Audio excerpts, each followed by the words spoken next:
Welcome to Pop-O-Holics, the show about hot takes hotter than pancakes. I'm your host, Chris Conkling, and as always, I'm joined by one of my best friends, Brian Dupree. How's it going, man? Good. How are you doing, Brian? Have you recovered from your week-long Book of Boba Fett binge yet? Barely, but I finally got there. Yes, I got there. No, that was, even though we had our qualms, it was overall still a worthwhile venture, I think. Yeah, this week, first, let's start here. What is Pop-O-Holics? Typically, every week, Brian and I are joined by our other best friend, Christian, who's not here right now. He's on paternity leave. And we talk about pop culture. On Mondays, we break down industry news and pop culture news. That way you guys can stay on top of things. Brian brings us his wacky news corner and lets you guys know what's coming out in the coming week so you guys can watch it or consume it if you'd like. And then typically on Wednesdays, we usually theme our months based around something that's coming out in pop culture. For instance, right now in our Throwback Thursday episodes on Thursday, we are releasing episodes from 2019, our Creepy Clown month. We watched a whole bunch of Creepy Clown stuff, and we'll get to that later in the weekly upload. But considering that Christian Katie is not here for the time being, Brian and I have decided to slim down the formula here, and instead of releasing 2 episodes a week, we're only releasing 1, and every week we are both watching something new that has come out and we're reviewing it for you. Brian, what are we going to be reviewing in the episode this week? This week we are talking about Kenneth Branagh's latest film, Death on the Nile. And I'm super excited to talk about that with you. But let's wait no further. We're just going to jump right into the episode with, of course, Brian's Wacky News Corner. Welcome back, everyone. So during the Super Bowl last weekend, which I was watching, and the superb owl, Brian? The superb owl, as some have called it. The latest trailer for Doctor Strange in the Multiverse of Madness was released, and the internet very quickly exploded. I think Chris had some sort of plug to get this probably 6 months ago or something, and may or may not have actually seen this prior. But for us plebes here, we were all just recently exposed to this. So there was a kind of teaser-ish trailer, which was kind of more like a scene at the end of, I'm blanking on the last MCU movie. At the end Spider-Man No Way Home. Spider-Man No Way Home, of course. Your favorite MCU movie. Oh, yes. As listeners will know, I had some hot takes on that one, but it was a bit reactionary, I'll admit. So this is the sequel to 2016's Doctor Strange, the 28th film in the MCU, directed by Sam Raimi, which is a huge positive for me and has really gotten me excited from this for a couple years now, since it was announced that he'd be signed on to direct. It's written by Michael Waldron and has Benedict Cumberbatch coming back to star as Stephen Strange alongside Elizabeth Olsen, Benedict Wong, Michael Stuhlbarg, and many more. I'll say up front, there are some what I would consider to be kind of spoilers and reveals in this trailer. So absolutely. If you don't want to know anything about this movie, I would definitely recommend skipping forward a couple minutes while we talk about this. In the film, Strange and his allies travel into the multiverse to face a mysterious new adversary. So I thought this trailer was pretty great. Definitely had some horror-ish elements that make me excited. It's definitely Raimi leaning into his wheelhouse here. It's going to be interesting to see how, because of kind of the way the MCU had to rearrange the order of films, how that affects the cohesiveness of this narrative, where things are actually playing out.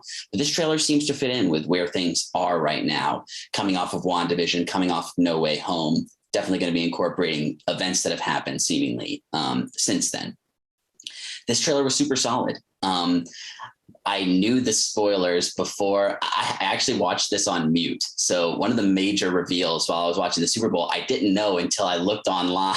Wow. I know, it was kind of funny because there's a voice. And I'll just go ahead and say it's not a visual reveal. Not a visual reveal, but Patrick Stewart's voice can be heard in this trailer, presumably reprising his role as Professor Xavier. from the Sony X-Men movies, which apparently he had claimed he never wanted to do. So this is kind of a huge surprise for fans of this. And Sir Patrick Stewart, I mean, who's going to say no to this guy being in anything? He is consistently amazing, just a great, iconic actor. Chris, what did you think about this? I know there was a bunch of hints and locations that I don't have a whole lot of context for that I'm sure you can kind of give us the deep dive into. So how did you feel about this new trailer? Brian, surprising to no one, I was freaking out when I was watching this trailer. Yes. Mostly because you weren't too far off. I know I had texted you guys, but 6 months ago I had seen some previs for this movie, which no one could confirm whether or not it was real or fake. So we kind of just took it as with a grain of salt, Also, the content of the pre-visualization was so absurd that if I just couldn't believe that something like this would be transpiring in the MCU. They were real. Okay, so everything you saw ended up being in the trailer. Yes. Wow. I'm not going to go into all of them, but one of the pre-visualizations showed Ultron bots leading Doctor Strange to confront Charles Xavier. And I was like, this is some crazy shit. Like, there's no way this is actually real and in the movie, especially considering, like, if you've ever seen previs, like, it's not incredibly detailed. It's really only meant to ensure that the director knows how to direct the action in a scene or how to block a scene. Like, they're basically storyboards, right? But oh man, Brian, the fact that I'm kind of freaking out right now just thinking about it. The fact that this is real. Implications. The fact it really is the implications.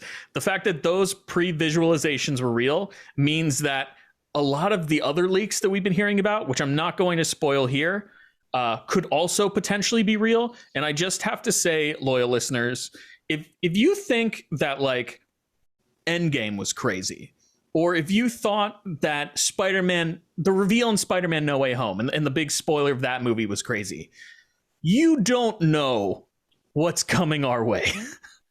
I just personally, like, I grew up watching the Sony X-Men movies. These were some of my introductions into comic book superheroes, right? Yeah.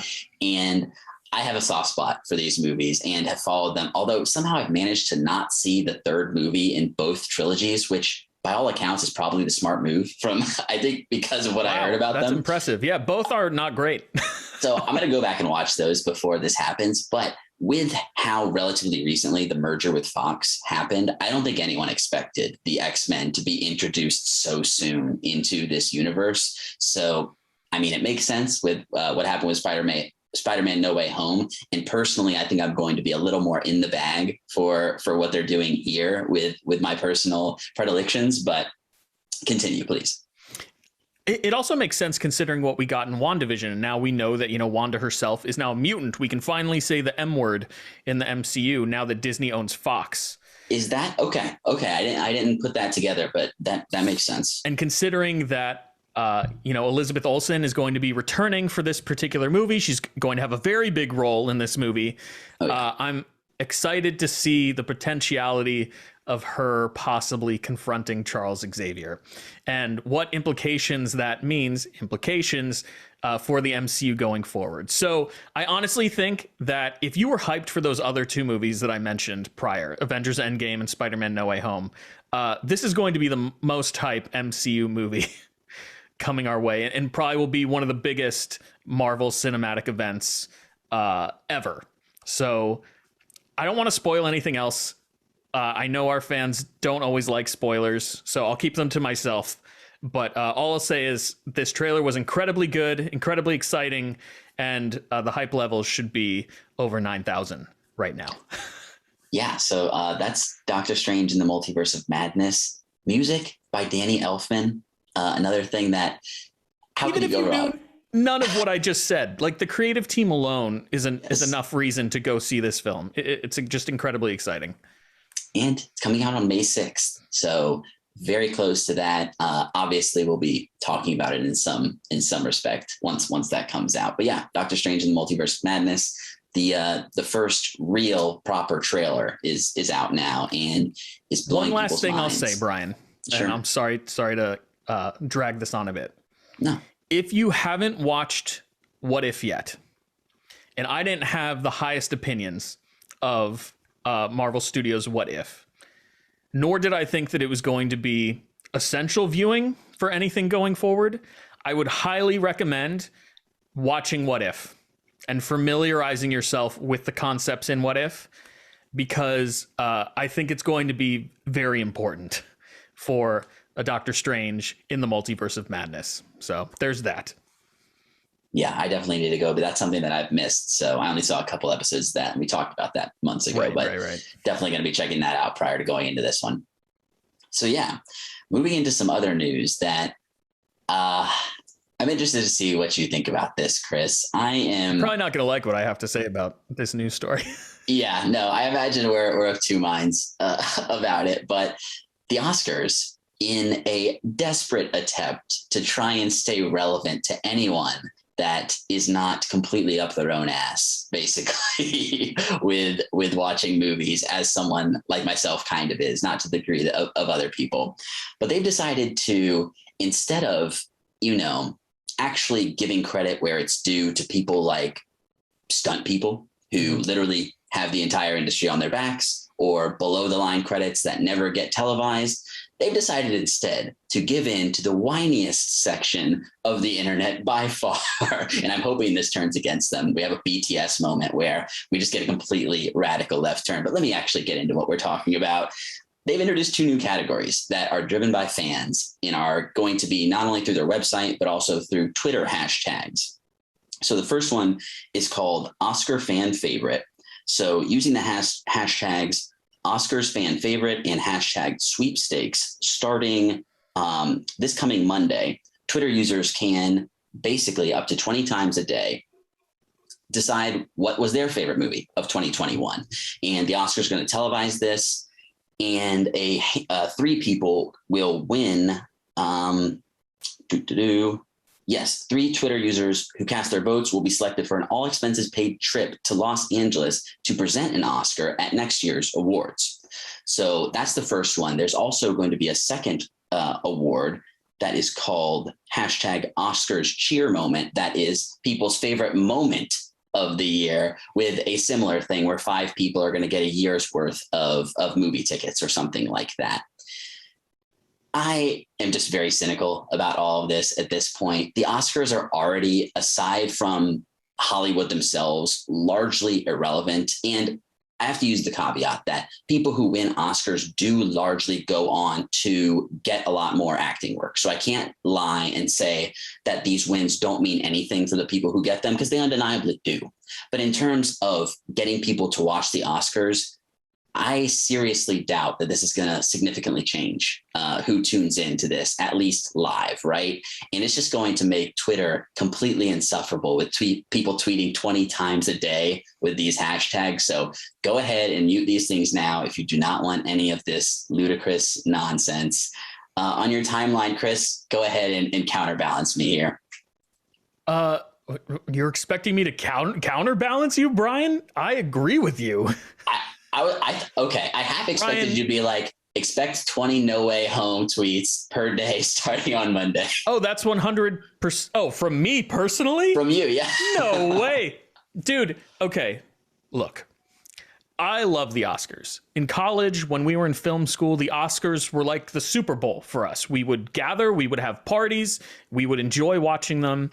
In my later life, I cut the cable, so I haven't really been able to watch the Oscars. I will watch like live blog feeds and stuff like that as they're going on. If I'm able to tune in, I do. But I'm not gonna lie, I haven't watched as much in the last couple of years, even though we have this podcast. All the information that you need to know about the Oscars is easily accessible online, so you don't necessarily have to tune in. But and I'm part of the problem. The Oscars have a numbers problem in which people just do not watch anymore, right? They don't care about it. In 2019, the Academy tried to implement a new category called the Favorite Picture category, in which they would give an Oscar to what I'm assuming the Academy would have voted as like a fan favorite film of that year. Like the most popular film of the year, right? Exactly, right? And I thought that was patronizing, right? Brian, this new campaign is even worse. This is the most patronizing bullshit I've ever heard the Academy come up with, and the most desperate clawing grasp to get some attention back on them. It's and the reason I say it's patronizing is because if you're not going to acknowledge, let me figure out how to say this.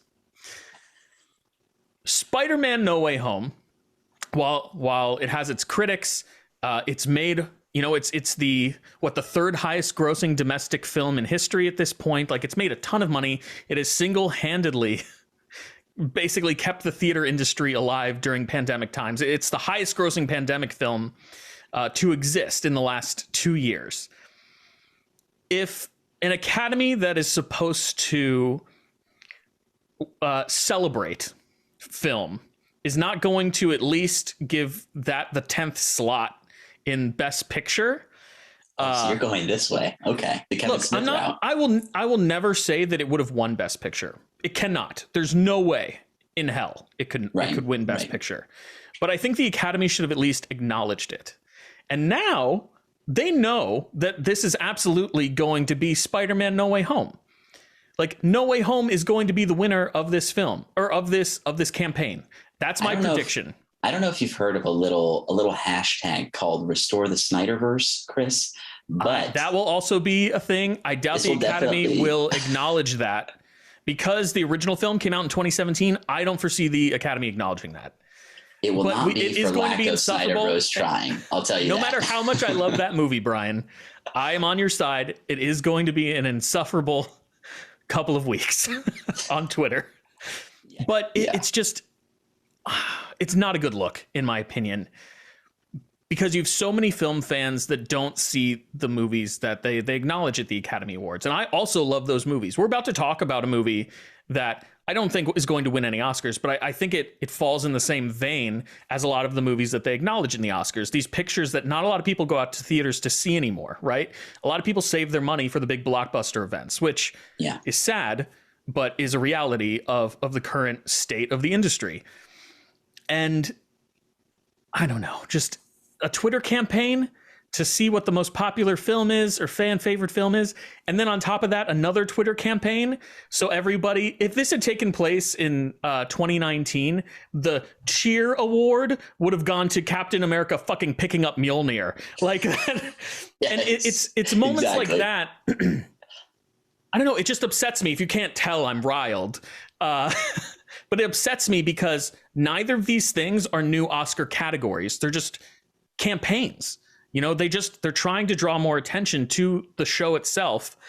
No matter who wins, they're not going to be handed an award. Right. So what the fuck is the point? It just, I don't know. It seems very patronizing to a large swath of cinema going people. You and I kind of ride the line between like the indie crowd and the blockbuster crowd. Yeah. But I don't know. It just seems horrible to me. And it seems like the Academy is looking down on a lot of people. That's just my opinion.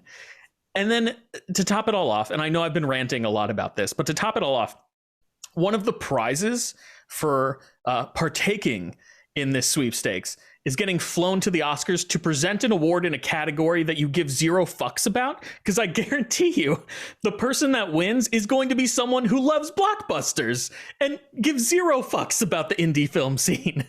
So how is that a reward at all? Do you agree? Like, do you agree with any of the points that I'm making? I know I'm incredibly cynical on this, but it just seems it just seems like they're so fucking out of touch.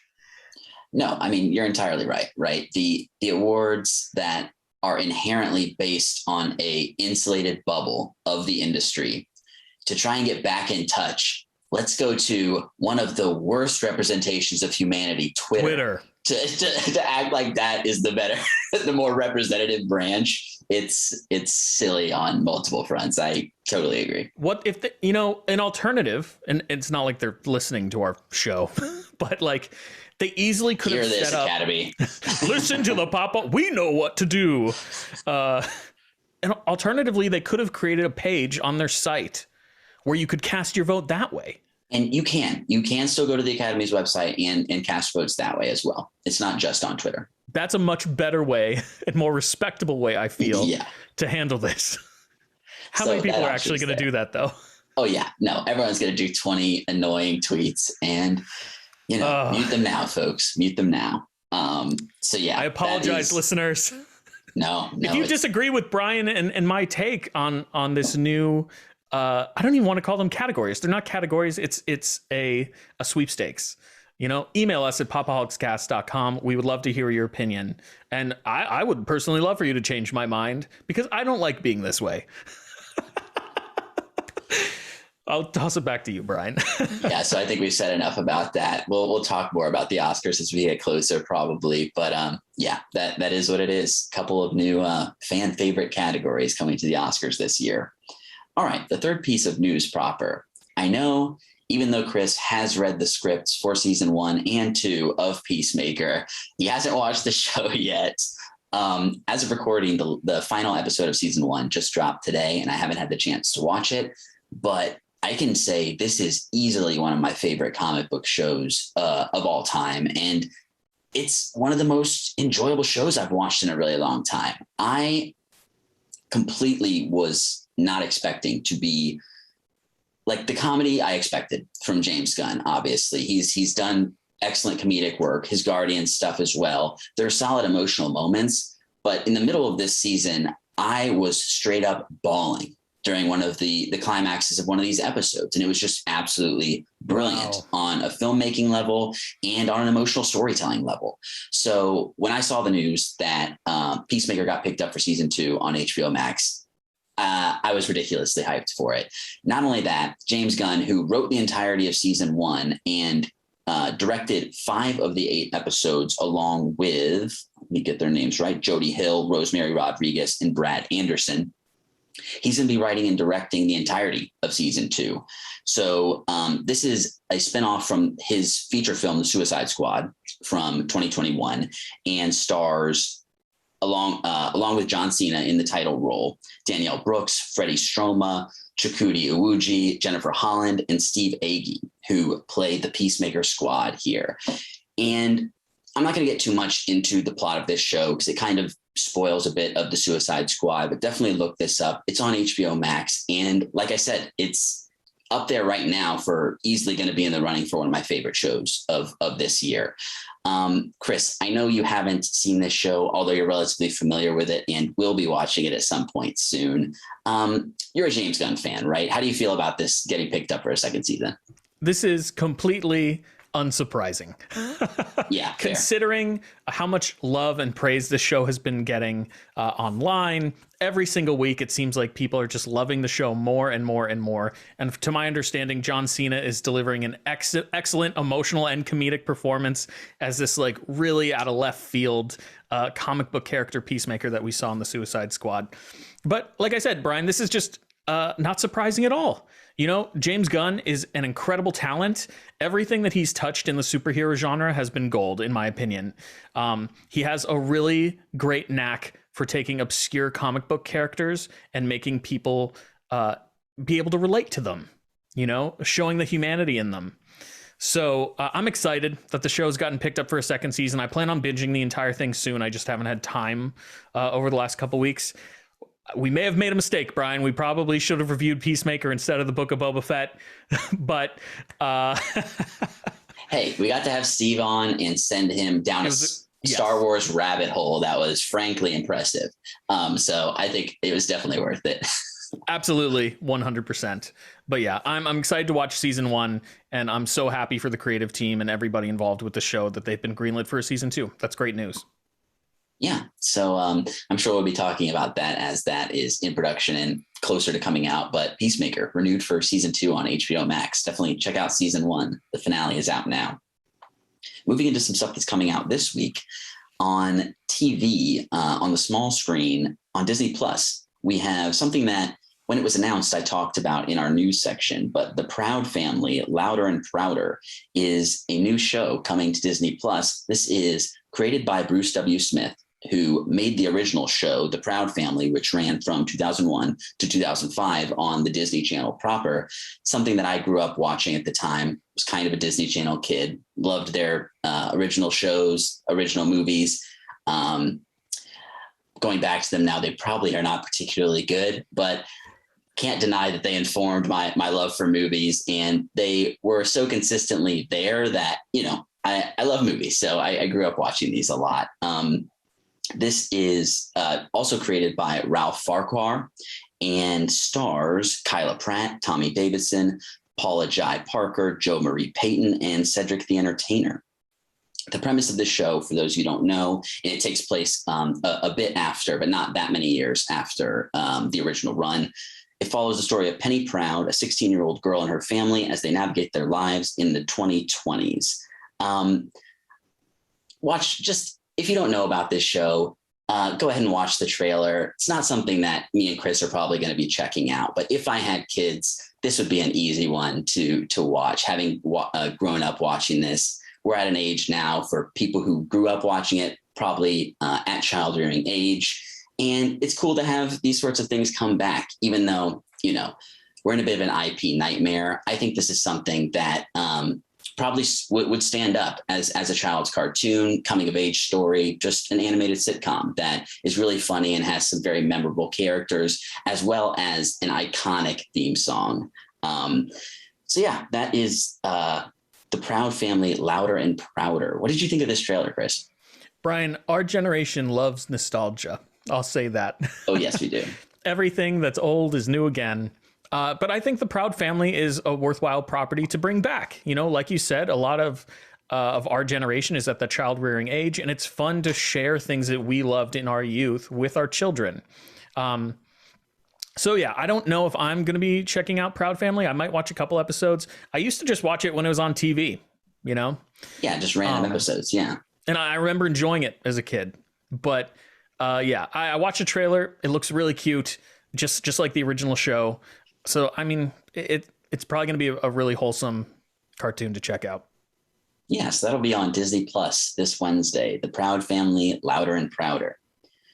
Something else that's coming out this week to the Roku channel, which is something that I'm still not certain. I'm still not certain that it exists, but I guess if you have a Roku, this is going to be a free streaming show, if I'm understanding correctly. Reno 911. This is a show that has a relatively long history that I know we talked about it when it did a little bit of a stint on Quibi, which was a very short-lived R.I.P. Quibi. I don't know. Yeah, Vine-based streaming service. But it has been re-picked up and is going by the title Reno 911 Defunded. Very much of the time with people's opinions on police. The premise for this show: budget cuts won't stop these deputy sheriffs from proving there are no other law enforcement officers better at not doing their jobs. So it originally had a 6-season run on Comedy Central that ended in 2009 before being picked up by Quibi in 2020, having a short-lived run there, and is bringing back original cast members Robert Ben Garant, Carrie Kenny Silver, Niecy Nash, Cedric Yarborough, Carlos Alazraqui, and many more, as well as celebrity cameos. I never watched this show from front to back. It was something that when I was over at friend's house, this is an easy show to throw on Comedy Central reruns back in the day. Just completely absurd. Cops who are terrible at their jobs, sometimes completely unconcerned with their jobs, getting into petty nonsense and exceedingly ridiculous scenarios around their jobs. I don't really know how to talk about this show, but if you're in for this sort of comedy, I imagine you're going to want to check this out. These characters are completely insane and very fun to watch. What's your history with Reno 911? I'm sure we talked about it a couple years ago. Like you, Brian, I used to watch a show on Comedy Central, but I was by no means like a diehard. I've seen every episode, but the show is always consistently funny and has an incredibly talented comedic cast. So I was excited to see that Reno 911 Defunded is kind of just more of the same in a different time. I don't have the Roku channel. Christian, Brian, and I talked about this a couple weeks ago. Yeah. None of us do at this time. But I would be interested to see what the show is offering, solely because a couple of months ago, we watched the finale of Brooklyn Nine-Nine, which was another comedy cop show, not as crude as Reno 911, but I personally think they handled what was going on within the police force incredibly genuinely during their final season. I think they did a great job tackling that. I don't know if the Reno 911 cast has the capacity to do the same, but I'm interested to see. So I think if you're a fan of the original show, you're going to be really pleased with what's coming on, if you have the Roku channel, that is. Right. The trailer looked hilarious. This is going to be 11 episodes, so we'll see how it does if it gets picked up again. But that is Reno 911 Defunded, which is going to be starting to stream on the Roku channel starting this Friday. Moving into some movies that are coming out this week. Very much out of left field, this movie. Not something that I ever would have anticipated happening, but Studio 666 is a movie that stars the Foo Fighters. The premise of this movie: members of the rock band Foo Fighters move into a mansion to record their 10th album. Once in the house, singer Dave Grohl finds himself grappling with supernatural forces that threaten both the completion of the album and the lives of the band. It's directed by B.J. McConnell, the screenplay by Jeff Bueller and Rebecca Hughes, based on a story by Dave Grohl himself. As I said, it stars Grohl as well as other band members in Foo Fighters. Taylor Hawkins, Nate Mendel, Pat Smear, Chris Shiflett, and Rami Jaffe, while Whitney Cummings, Leslie Grossman, Will Forte, Jenna Ortega, and Jeff Garland co-star. So a lot of great comedic actors that are coming along to support this, which, you know, with non-actors, it makes this a little more reasonable to see how this movie got made and where it's going to kind of lead. Very much in the horror comedy type of vibe. Definitely. As we've talked about recently, I love horror movies. I've never been a diehard Foo Fighters fan, but obviously know all of their famous singles. Dave Grohl famously was in Nirvana prior to being in the Foo Fighters. This movie looks like so much fun, and maybe something that, because of its comedic chops, can bring in some people that aren't into the straight horror genre. How did you feel about this trailer? Brian, this movie looks crazy in the best possible way. And yes. Dave Grohl is no stranger to comedy either. You know, he's worked with Tenacious D in the past. He played the devil in some of their music videos and in their movie, The Pick of Destiny. He himself, I think, has some good comedic chops. So like you said, this is going to be one of those fun comedy horror films. I don't know if I'm going to see this in theaters. We're not covering it, so neither of us are really obligated to, but I definitely want to watch this when it comes out on VOD, because it looks so crazy and looks like it's going to be just a fun romp and ride. We don't get to see any real gore in the trailer, but from what I've heard, it's actually a really gory movie. So I'm very interested to see what they do. Yeah, definitely some implied moments that we get the beginning of in the trailer, but maybe not the entirety of. So that definitely makes sense. So that is Studio 666. That'll be in theaters this Friday. The last thing that's coming out this week is something that I've been really excited about since I saw the trailer last year. I think it may have gotten a limited release, as well as being in some festivals at the end of last year. Finally getting its wide release this Friday is Cyrano. So this follows Cyrano de Bergerac, who dazzles everyone with his voracious wordplay and brilliant swordplay. However, he's convinced his appearance renders him unworthy of the affections of the luminous Roxanne, a devoted friend who's in love with someone else. So this is directed by Joe Wright and written by Erica Schmidt, and it's based on her 2018 stage musical of the same name, Cyrano, which itself is based on the 1897 Edmund Rostand play Cyrano de Bergerac. It stars Peter Dinklage in the lead role, as well as Haley Bennett, Kelvin Harrison Jr., and Ben Mendelsohn. This is a musical, and this is the sort of trailer that it's difficult for me to not just start tearing up when I hear this sort of beautiful, absolutely beautiful music, as well as brilliant and incredible choreography, set design. this is just very much up my alley and something that I've been excited to see for a long time. With the content, with it being a musical, I don't anticipate this being a smash hit, although, Peter Dinklage, consistently incredible actor. I've really loved him in everything he does. I know I was the only one who was a big fan of the movie that he was in. And oh my gosh, am I going to blank on this movie? I Care a Lot, the Netflix movie that he was a co-star of. Listen, I know. Let's pump the brakes here, Brian. Peter Dinklage wasn't the problem with that movie. And I wasn't implying that you said he was, but I really liked his performance in that movie. Yeah, for sure. I can't remember if it made my top 10, but it was in the running for my top 10 last year. It was a movie that really resonated with me, even though very dark and doesn't say the best things about our healthcare system and things like that, but very stylish, really solid film, I thought. But Cyrano, what did you think of this trailer? Do you have any interest in seeing this one? Absolutely. This is going to be a fantastic date movie. With Death on the Nile, my wife and I have just started getting back into the theater, but I have to say, seeing that film was an excellent experience. I know I've ragged on the theater that's closest to us before on the podcast, because I had only been there once prior to moving to this area. The photo you sent us looked pretty nice. It was a great experience, I have to say. I was just excited to be back in the theater. So she and I plan, I think, to see more movies going forward, especially considering when we're seeing them on weekdays, there are fewer people in the audience. Right. So it's really just us and maybe a couple other people watching a movie, getting to relax, and just enjoying what's on screen. Considering that it's only 10 minutes away from us, it's way easier to just, on a whim, pick up and go movie date. And I think Cyrano is the perfect movie for that. Like you said, Brian, Peter Dinklage is a phenomenal actor.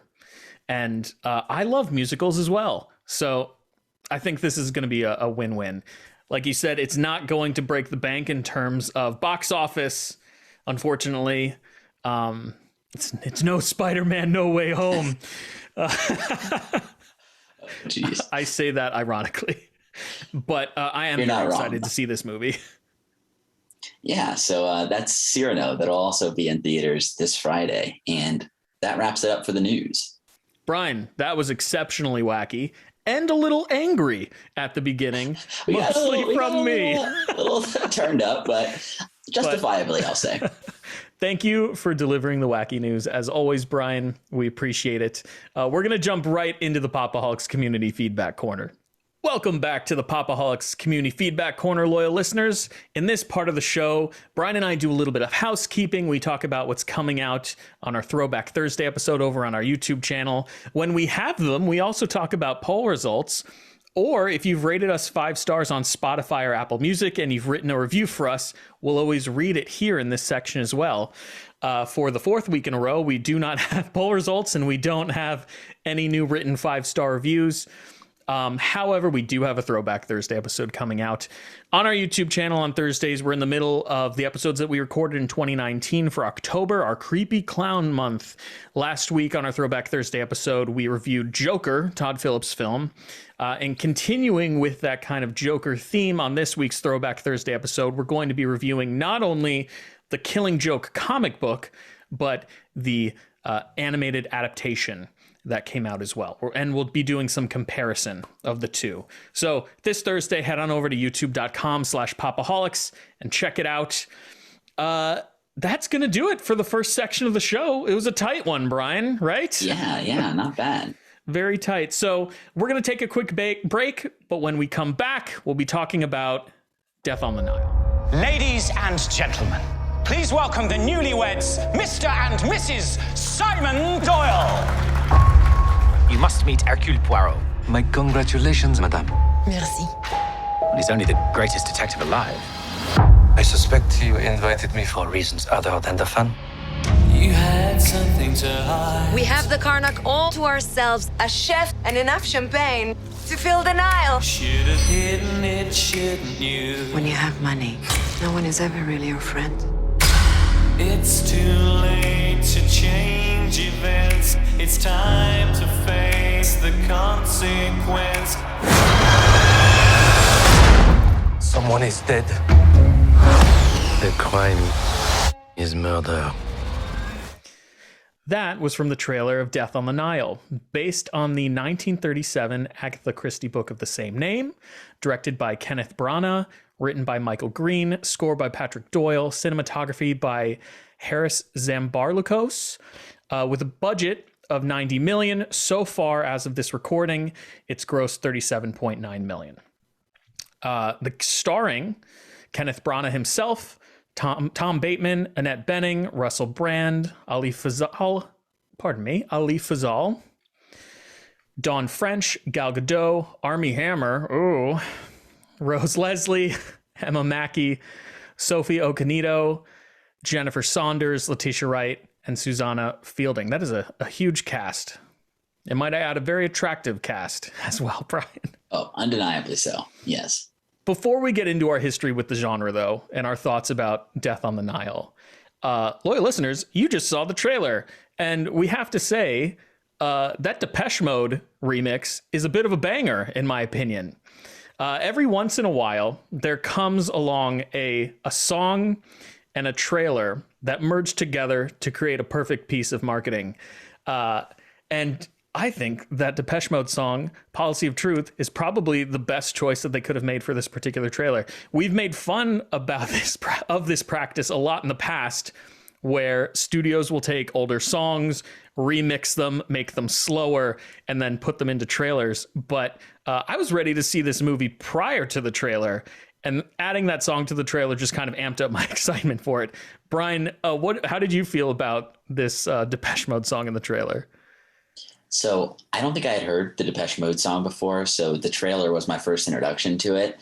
And I thought it worked really well for the trailer. I think the tone of the movie is actually a bit different than the trailer may lead you to believe.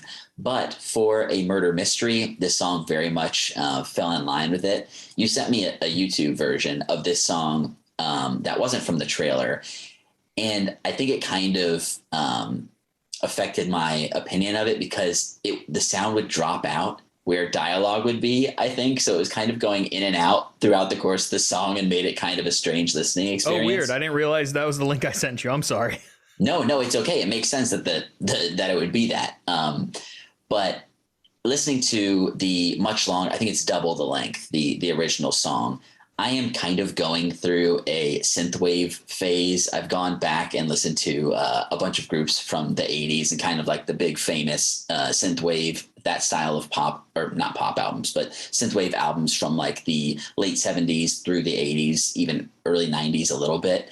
And this is just very much my stuff right now. I'm totally in for it. So I think I prefer the original, having heard it. But in terms of what works best for the trailer, I can't deny that even though this trope is overused of slowing down older songs, it makes for a great trailer. I completely agree. Like I said, it got my hype level elevated, and it was already elevated. So we just wanted to touch on that briefly. If you haven't seen the trailer and for some reason you skipped it in this video, that'd be a weird decision. I definitely recommend going and watching it because I feel like it really does suit the visuals that they're showing in the trailer as well. So it's a piece of good marketing, in my opinion. Brian, another thing we want to touch on prior to kind of jumping into our thoughts is the tumultuous nature of this movie's production, right? I think it's worth mentioning. Pop-O-Holics was originally going to host an Agatha Christie themed month back in 2020 when this movie was originally supposed to come out. But because of the pandemic, of course, it had been pushed, I think, 6 or 7 times at this point. And then, of course, on top of that, one of its leading stars, Armie Hammer, had a bit of controversy over the course of the pandemic. Some abuse allegations that were frankly quite terrible, to be perfectly honest. Some things came to light involving his personal fantasies, which may or may not have to do with cannibalism. I'll leave it there. You can go out and do the research if you would like, loyal listeners. But I think that also hindered the film in many ways. If you notice, all the trailers that they released prior to the pandemic showed Armie Hammer. And then all the trailers that they released when they kickstarted their marketing for the second time, when it was going to come out this time around, have barely any Armie Hammer in them. So really trying to draw focus away from him and what's taking place with him in his personal life at the moment, which is totally understandable. Yeah. But do you want to add anything to that? Yeah, I'll just say, so there were things put out about conversations he supposedly had online about, like you said, his fetishes and rape and cannibalism fantasies, as well as a rape allegation that came out later as well. So definitely worth noting with this sort of thing. And I think it's worth being said that if he hadn't been so integral in one of the leads in this movie, I got to imagine they probably would have recast and reshot to some degree. I'm sure, especially considering there have been multiple other projects that he was cast in that did just that. Basically fired him and hired somebody else and reshot most of his parts.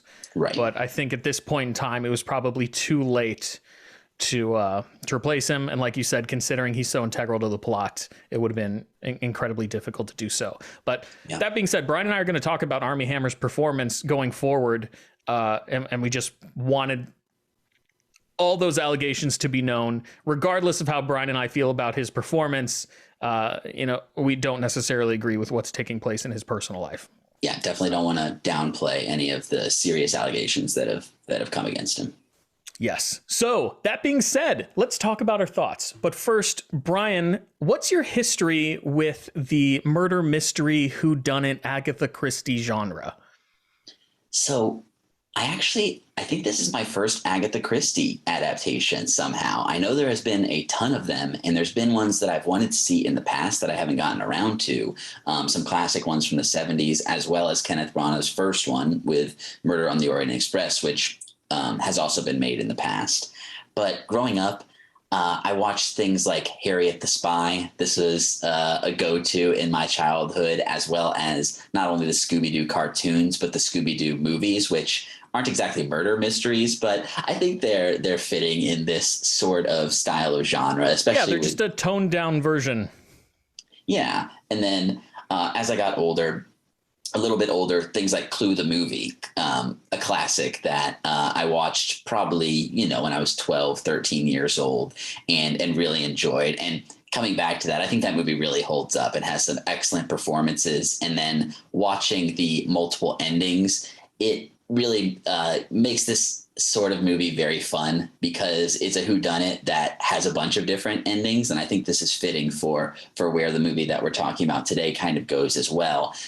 Growing and getting a little older, I watched things like The Usual Suspects, all the David Fincher movies from Seven to The Girl with the Dragon Tattoo and Zodiac, which I will say are much darker than some of these other murder mysteries. Maybe. I would say those almost ride the line. They're more thriller. Yeah. Than like murder mystery whodunit. But I definitely, like I said, they kind of ride the line. The line's a bit grade for those films. And then more recently, something like Knives Out is probably the easiest comparison to this sort of movie. Very much complete pulling from homage to Agatha Christie, basically. Right, exactly. So I wouldn't say that this is my favorite genre, but I've been consistently watching these movies for my whole life and will continue to do so. So there's something there that is inherently intriguing and that I keep coming back to. Yeah, same for me. The murder mystery or the whodunit genre has kind of been a part of my life forever, to be perfectly honest. My wife is actually a huge fan of this particular genre and of Agatha Christie. So it's kind of through her that I live vicariously, and her love makes me love this genre even more. I was familiar with Agatha Christie as a person. She's one of the most prominent writers of all time. She's one of the most prolific writers of all time. I think Hercule Poirot alone is a character in like 33 different books that she's written and short stories. Oh, wow. Could be even more than that. So yeah, she's one of the best sold writers of all time as well. So incredibly famous. I'm familiar with her from an old Doctor Who episode from the early 2000s. She was in one of those.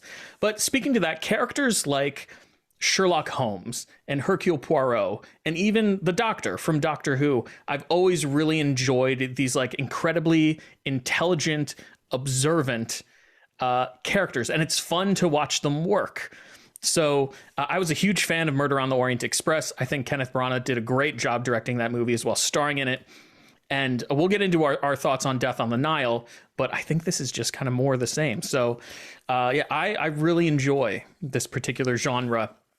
Okay, with that being said, we're going to talk non-spoiler thoughts for Death on the Nile. Even though the story is from 1937, we don't want to spoil it for new viewers, considering that it is a murder mystery. We would rather that you just kind of go in cold. So Brian and I are going to give our non-spoiler opinions. Brian, what do you think of Death on the Nile?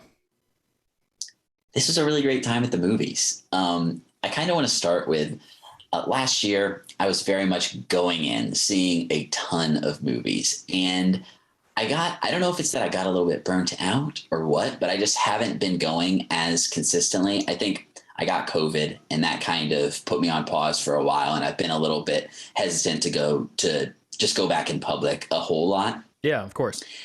But AMC threw me off. We got to a place where, especially with the biggest movies, I saw this in IMAX, where 15 minutes is the bare minimum for trailers generally for movies.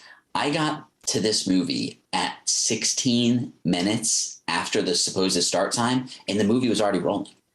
And whoa. Yeah, I don't think I missed anything. If it was like 30 seconds or a minute, because I saw it starts off in a flashback sequence, and I saw the place and date as I was walking in. So I think this was seconds. You missed seconds. Yeah. So I was happy that I didn't miss much. But at first I was like, this has got to be a trailer, right? And then I saw young Kenneth Branagh. I was like, shit, what are they doing to me here? So I was a little surprised by that. So I got to plan my movie watching better now, I guess. But aside from that, like I said, I had a really great time with this. I think a little bit different than the trailer, this movie toes the line between silliness and seriousness in a really excellent and effective way, where it's really funny, but it's also a really compelling murder mystery.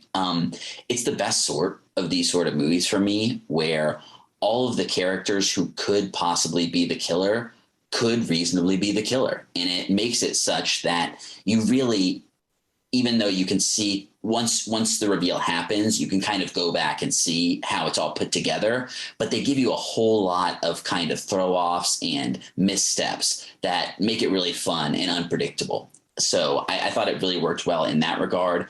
I think the cinematography is beautiful, and the set design, there's some really beautiful stuff happening here. It does use a decent amount of CG, but I think it's used reasonably well and doesn't take you out of the movie, even though there are times where it's very obvious when we're going into the water and the camera, there's doing things where it's very obviously CG, but I think it fits the tone of the movie and never took me out of it at all. And as we talked about last week with the Book of Boba Fett, sometimes, even though I'm not the most savvy with CG vision, it could take you out of it sometimes. But I thought it was really effectively used here. I love to see a sexy movie. We're going to get into it with favorite moments, but this is a PG-13 movie. There's no sex in it, but it is very sexual at times. And it's just, I'm glad that movies for adults are still being made, I guess is the easiest way to put it. Even though this is for 13 and up, it feels adult in a way that a lot of the more mainstream and very popular stuff just seems kind of scared to do anymore. So it felt a little bit refreshing in that regard. Most everyone in the cast is giving really, really great performances. Kenneth Branagh in the lead role, obviously. Hercule Poirot seems like, with the way that he speaks, it could go a step too far into just ridiculousness, but he really brings character to it. Obviously, the first scene that we get kind of brings the heart to his character, gives us context for the cold, calculated detective that he's become. And we see the ice start to crack a little bit throughout the course of this movie that we'll get into. But I thought he was really selling it and holding the movie together. Everyone else is really good. I mentioned it earlier.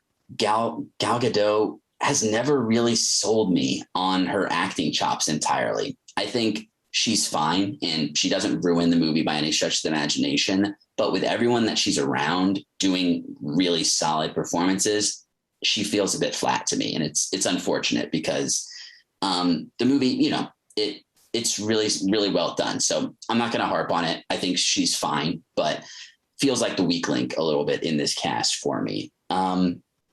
Yeah, all in all, like I said, it was a really nice time at the movies and definitely made me want to go back and watch the first one that Brana made. And I highly recommend doing that. It's also a great picture. Brian, I agree with a lot of stuff that you said. You know, when it comes to this genre, it can become very formulaic, right?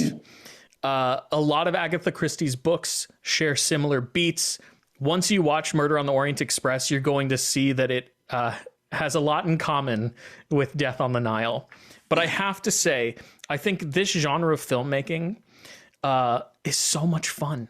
You know, it's really not about the destination when it comes to these movies. It's about the journey, right? You know, enjoy the journey. And despite that I had figured out who the murderer was by the end of Act 1, I really just enjoyed. Mickey and I looked at one another and we were like, this person's the murderer, right? And we were like, yeah. And then by the end of the movie, we were right. But she's also a pro when it comes to this genre. But it's still so much fun. And like you said, the cast is delivering such excellent performances. I really want to give a shout out to Harris Zambarlikos as the cinematographer. Boats move incredibly slow, but he knows how to shoot a fucking boat.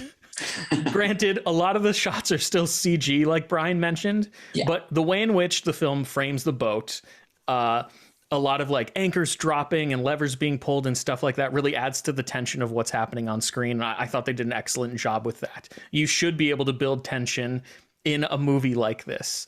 I also really liked the way that they continuously framed the ensemble cast. You know, there are a lot of shots in this film that are very claustrophobic and isolating, and they want to make you feel as though you're super close right up in the room with the cast members. And I think they pulled it off. I think they did an excellent job. In terms of performances, Kenneth Branagh, like you mentioned, Brian, is fantastic in this movie. He was great in Murder on the Orient Express, but here in this film, we get a little bit of backstory to his character. And there are several moments where he's doing just some face acting without even saying anything, where you really feel him internalizing things. And I have to say it was fabulous. You mentioned that sometimes he can get a little goofy, but I think that adds to the character in a way where he's just kind of further adding to this mask that he's putting on, trying to hide certain elements of his own personality from the outside world. But yeah, I really, really enjoyed this movie. I actually think it might be better than Murder on the Orient Express. And to be perfectly honest, when my wife and I went to go see Murder on the Orient Express, there's a stinger at the end of that movie that says Hercule Poirot will return in Death on the Nile. So it's clear that Fox had kind of greenlit these films back to back. I would watch 20 of these. Like, I hope that Kenneth Branagh continues making Agatha Christie adaptations for the rest of his career, because I love him as Hercule Poirot, and I think he does an excellent job directing these huge ensemble casts. And I mean, we now have people, we have emulators, you know, people who are paying homage to this particular genre and what Agatha Christie has done. Like we were talking about earlier, Knives Out is essentially the same formula. You have a giant cast of characters filled by A-list actors put into this very claustrophobic scenario where they have to figure out who done it, you know? But I absolutely love this movie. It's not going to make a ton of money, as we've already seen. But I really do hope that Disney now, or Fox Studios, 20th Century Studios is what they're called now, greenlights more of these projects, because I would absolutely watch more of them. Oh, same. Just a very easily recommendable movie. And a couple other performances. I mean, like I said, pretty much everyone is doing really great here. I think Sophie Okonedo as Salome is giving an excellent performance. Agreed. And the way her and Kenneth Branagh play off each other, I'll get into some in spoiler moments, but really good stuff there. Emma Mackey as well gives some really emotionally provocative performances, even though she's kind of playing a type here. But yeah, I think all in all, this is an easily recommendable movie.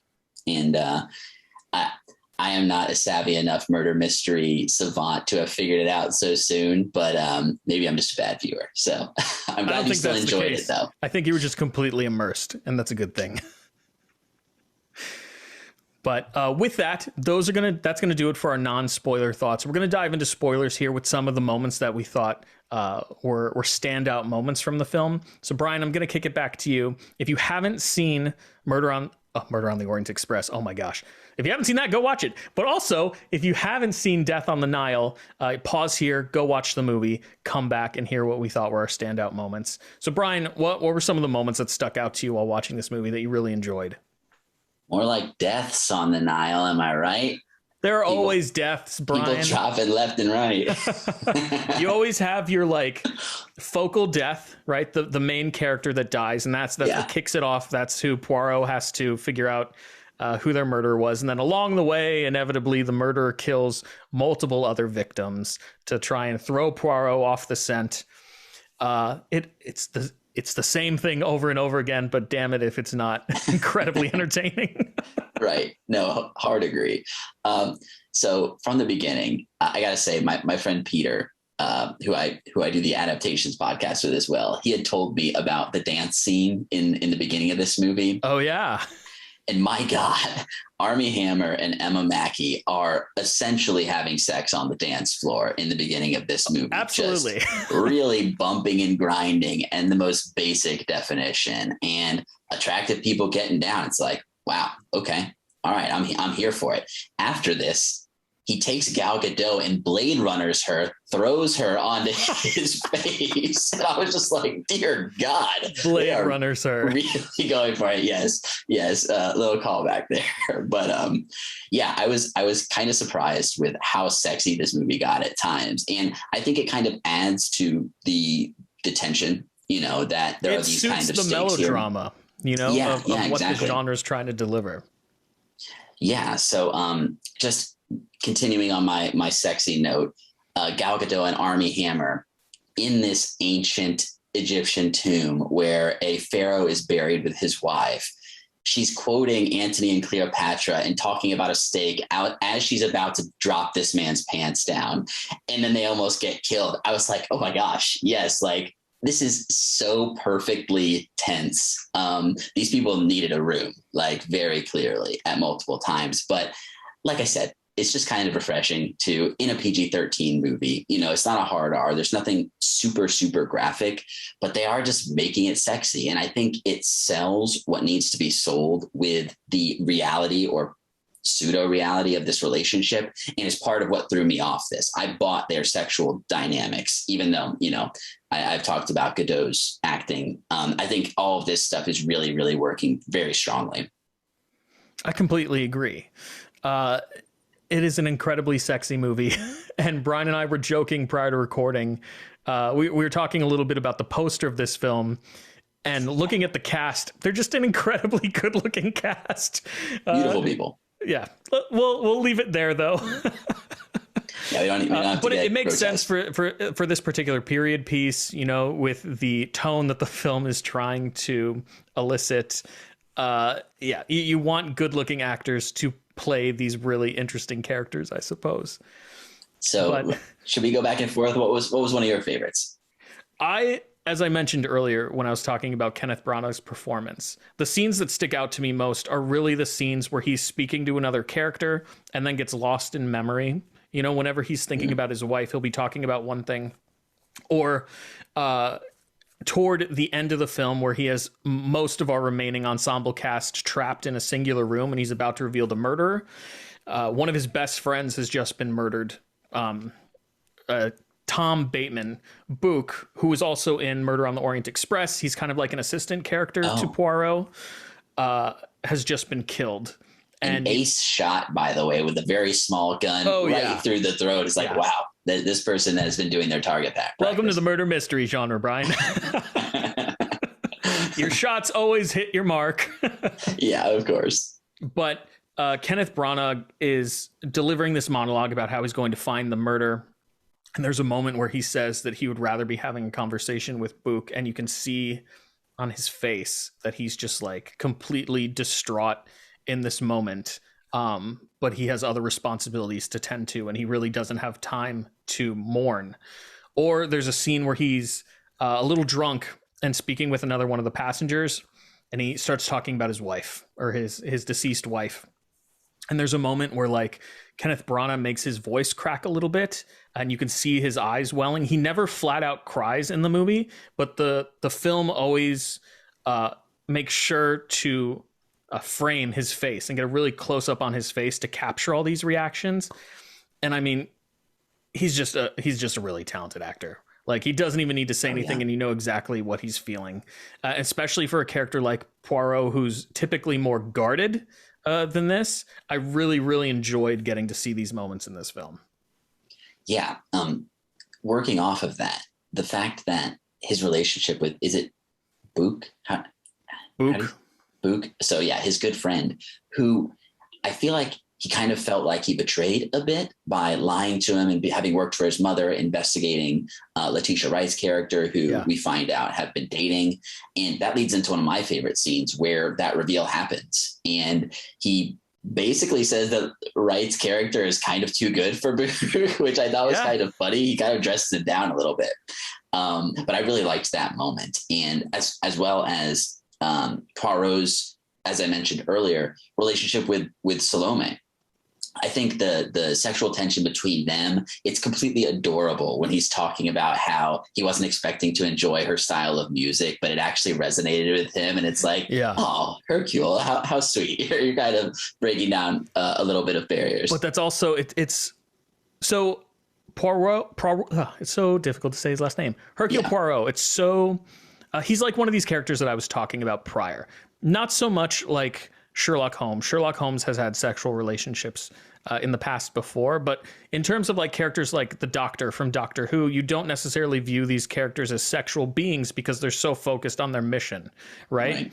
But I have to say, in this movie, because that breaks a little bit, and we do get to see into his personal life a tad, that moment toward the end when they're all disembarking off the boat, and he stops and speaks with Salome, you can tell that he's about to ask her out, but then he changes his mind last minute. And yes, at the end of the movie, we see him going to the club to watch her perform, but he's a tragic character. And, you know, fiction loves characters like Hercule Poirot. They're the most interesting type of characters. So, yeah. And I just think from a pure visual language perspective, I don't know if it's Salome or another character who says something like, you wear that mask all the time, or something like that. And the fact that at the end he shaves the mustache, hiding his former trauma. It's like, what a perfect and beautiful little sign off to show that he's ready to love again. You know, I'm getting chills just talking about it. It's just really sweet, you know, after this, you know, this murder mystery. So I really liked that. My last favorite moment, I was really disappointed because it was given away pretty much completely in the trailer. And I think it's when he's interviewing one of the women, maybe the great or the godmother, or the godmother's girlfriend, I think, where basically they're like, oh, you're accusing me of being the murderer now? Right. And Book is like, oh, he does that to everyone. And he's like, it's a problem I have. I just died. Even though I knew the joke was coming, the delivery and the comic timing of it, I was like, this is so perfect and exactly the tone that I'm looking for in this style of movie. That, you know, it can still be serious and emotionally effective when within this silliness. So I just thought that was a really great moment. Totally agree. I think Book and Poirot make a great straight man comedic duo, you know, because Book is so energetic and carefree and silly, and Poirot is so reserved. You love seeing characters like that interact with one another. That's why another one of my favorite moments in the movie is the interrogation scene of Book, when Poirot essentially has to accuse him of being the potential murderer based on him seeing who killed one of the victims. And it's this great back and forth between the two of them because they have such an intimate relationship with one another, and Book knows all of Poirot's tricks, so it's difficult for him to interrogate him. And that's not to say that like Book isn't giving up information, but he's essentially like, you're not going to be able to do this. I know you've taught me everything. Like, I know your game, Yeah. and it's this really tragic moment between longtime close friends. And then, of course, that scene ends with Book being killed, which is equally as tragic. But yeah, that's another moment that really stood out to me. One of the most visually interesting moments from the film, I thought, was, I think maybe it comes after the second murder, but the entire ensemble cast is trapped in a room with like glass windows, and they're all grappling with one another and fighting. And it's just shot really in a really interesting way where the camera is shooting through the glass, and it's almost like a kaleidoscope of aggression when you're looking at this particular scene. And that's just one instance of, like I said, of Zambarlikos doing a really great job in terms of framing all these different people in really interesting ways. So honestly, visually, this movie surprised me. I didn't expect it to be so interesting when I sat down to watch it. What do you think of that scene, Brian? Oh yeah, I totally agree. And the fact that basically the last, at least third, maybe last half is entirely in one location, you really kind of need that dynamic camera, that interesting framing to keep this set interesting, even though they get off the ship at one point. Right. So yeah, no, I totally agree. And I think sometimes a movie like that can get a little visually boring once we're in the back half into the thick of the figuring it out itself. But yeah, it worked for me all the way through. Do you have any other standout moments that you'd like to add before we get into our final thoughts of the film? I think that's it. I saw this a little like a few days before you, so it's not as fresh in my mind, but all in all, yeah, I had a really great time. As did I. In terms of final thoughts, as I said, I would watch Kenneth Branagh direct 20 more of these movies. Agatha Christie Extended Universe. Let's do it. And he said that, that's something he's very much interested in if the studio is also interested in doing it. But yeah, I hope we get at least one more. I really enjoy seeing him as this character. Like we said earlier, I don't think this movie is going to do very well in cinema, but I highly, highly recommend going to see it. If you haven't seen the first one, sit down and watch that as well. Brian, I'm very jealous that you got to see this in IMAX, because I truly do believe that the film is beautiful. So yeah, high recommend from me. Brian, what are your final thoughts? Yeah, this is a really easy recommend. And like you said, it was great seeing it on the big screen, but with this sort of movie, I don't think you're going to miss all that much from seeing it at home. And because these movies aren't doing particularly well, I wouldn't be surprised if the next one potentially even got picked up by a streamer or, ended up not like going right to Hulu, to theatrical. And it's a bit of a shame because, like we said, more adult oriented content is just not selling as well these days, unfortunately. But yeah, this is a very, if you're into this genre, it's a ridiculously easy recommend. And I'll just say it again. It's a sexy movie. And very, as someone who's not currently in a relationship, sometimes I need a little bit of sexy on the screen. Sometimes you just need a sexy movie, right, bro? This is it. Like it's refreshing. All right, loyal listeners and viewers, thank you for listening to us this episode. On that note, we're going to close the show out. Brian, where can people find you online?